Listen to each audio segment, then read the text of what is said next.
Hariom student, how are you? Today we are going to calculate the example number 5 of chapter number 1, which is very much important.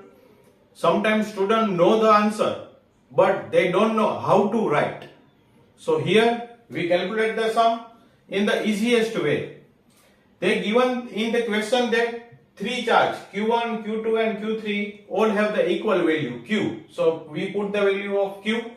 They put all three in vertex of equilateral triangle A, B and C, and equilateral means 60 degree. So what is the force on a charge Q? A charge Q which is placed at the centroid. Centroid means the distance of Q from the all the charges R. So हमें force calculate करना है. So first of all, in easiest way we calculate here FOA, force on O due to A, force on O due to B and force on O due to C. All are at equal distance. That's why FOA, FOB, FOC equal to F KQQ upon R square.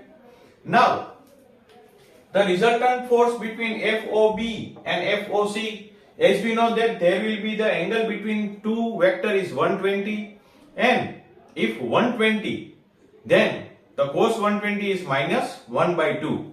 So first of all we find the resultant force, first term square, second term square, 2 into first second term cos 120.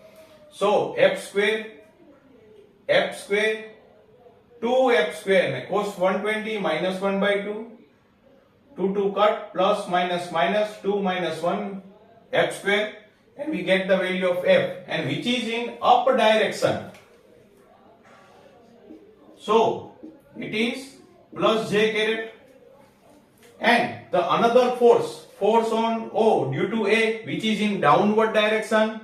So it show the negative j caret on negative y axis. So net force F1 upward direction, FOA it is in downward direction. So plus j caret minus j caret, the answer will be 0. This is the easiest way to calculate the sum. Best of luck. Hari Om.